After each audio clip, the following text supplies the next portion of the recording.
I've limited myself to one per division region. Okay, got that? Okay. Everybody got it? I got it. Are we all good? All right. We're gonna start Division 1, Region 1. Mm-hmm. To me, the best game here, Abilene, Wiley, and Brownwood. Two teams that made it to the.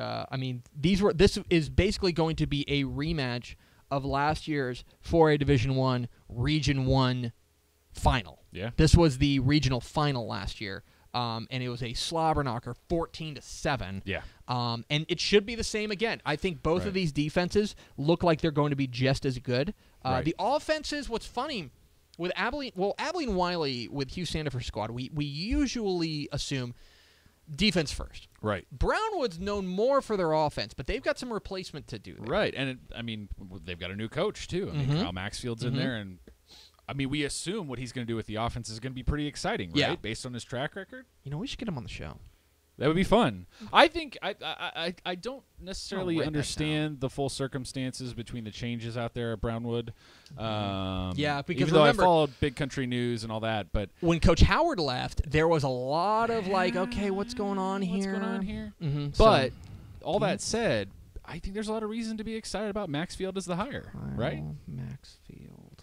I'm writing that down. We should book him. Yeah. Maybe for Here are tomorrow. the notes. Maybe for tomorrow. Okay, so that's the first district game. That's in District 3, 4AD1. Yeah.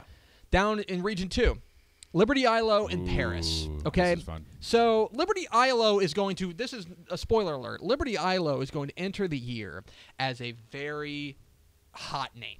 Okay. Yes.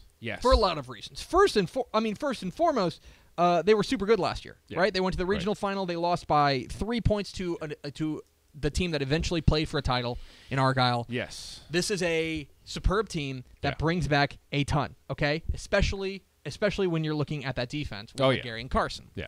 The defense is going to be great. Yeah. Well, here's Paris. And Paris is a squad that I think very, very sneakily is that a word? Sure. Sneakily? It is today. I think that they're going to sneak up on some people. So last year, if you look at their playoff result, they got bounced in the first round by Kaufman. That was a really good Kaufman team. Yeah. But this is a team that got bounced in the first round. I think they're going to come back stronger. Yeah. I think they've got 14 starters, 7 on each side of the ball coming back. Mm-hmm. I think Paris and Liberty Ilo is going to be a very key game there in District 7 4AD1. Moving on down, District 9 4AD1.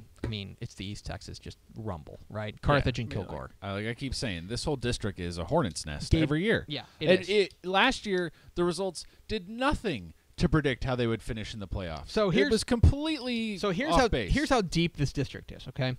Is that you've got Carthage, amazing. Kilgore, super good every year. Yeah. You've got Henderson, who, if you believe in what Phil Castles is doing out there, then they're on the way. They're going to be tough to beat. They're going to be pretty tough to beat. And then Center was awesome last year good. and put up huge offensive numbers last year. You got Bullard in there, who's always tough. And then they're lurking as well that I think people forget. Hey, remember when Tyler Chapel Hill was playing for titles? Yeah. Yeah. That was not very long ago. No. This is a super deep district, not to mention Palestine there. Yeah. So I look at, so there's a few different games you could pick here. The one that I went with was Carthage and Kilgore. I think that's going to be an old school East Texas slugfest. No question. Gabe Brooks will be salivating. What do you say? I'm gonna be seed up from the feet up. Yeah, that's what seed he up said. from the feet up. Yeah. Seed up from the feet up. Yeah. Meanwhile, let's move on to Region 4. Region 4 in Division 1. It's a really tough one for you, wasn't Waco, La Vega, and Liberty Hill. Okay, another rematch of the regional final. Or no, actually, this was a regional semifinal. When that was, do you remember the final score of that game? 6-0 in overtime. 6-0 in overtime. Okay, so now they are back in and they are district bunkmates, and this is going to be awesome. Yeah. La Vega loses a number of key players, but they return more key players than Liberty Hill does, and they are the defending state champs. Yeah, remember Liberty Hill wiped. Nobody. They lost 28 Letterman last year. This is going to be a very, very fun game.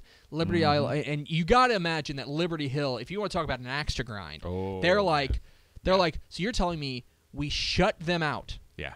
We pitched a shutout, and we lost. Pretty tough. Yeah. Okay, moving on to Division 2. Division 2, going to mosey on over to District 3 for a D2, Crum and Graham. I love this game for a couple of reasons. Yeah. First and foremost, these are going to be two, I think, pretty darn good teams. Okay, Crum's got a big-time offense coming back. Graham is always very good, and their offense should be back and rolling. The other thing I love about this is the disparity between just kind of these teams' status in the Texas high school football world, right? Yeah. Crum is the new kid on the block. Right, for sure. Crum is the nouveau riche. They are the program that has just started a few years ago under Coach Gary Robinson. They're the new guys on the block. Yeah. Graham's got a trophy case probably bigger than the entire school of in Crum. Okay, Graham's been there, done that, got the T-shirt. All right. So here you've got this kind of clash in styles there. It's kind of like when we were talking about yesterday, College Station and A&M Consolidated. That that's a crosstown rivalry where it's like this College Station team has been around for 15 minutes. Yeah. A&M Consolidated goes back to like 1900. Right, and we're already having a slugfest. Absolutely.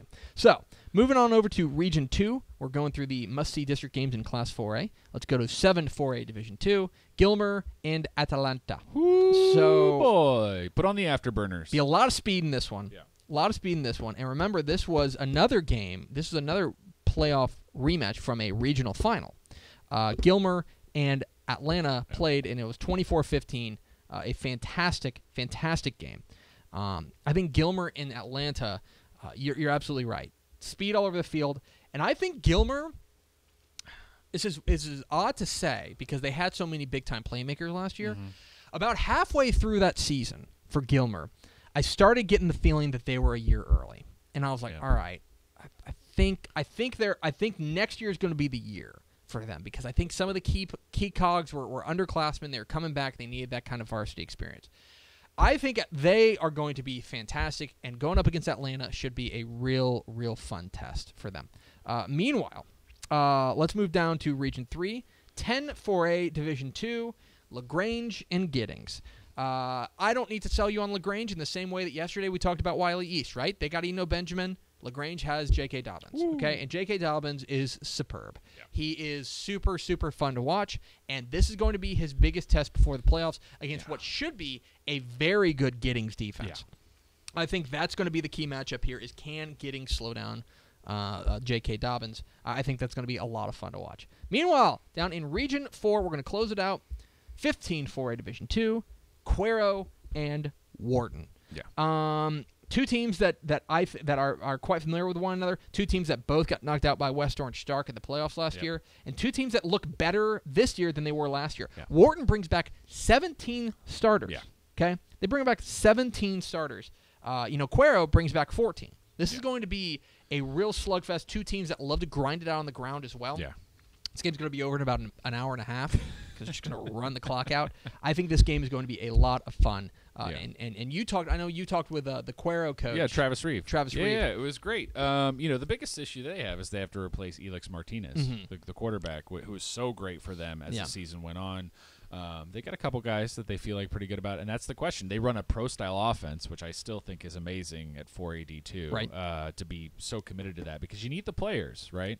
But Coach Reeve said he's pretty confident in the QBs, and the way they both played in the playoffs last year was really exciting. I think both programs are on the upswing. It's nice to see Cuero back in that position. So, I think that's a good one to spotlight. Those are our must-see 4A district games. Which ones did we miss? Let us know. #DCTF Live.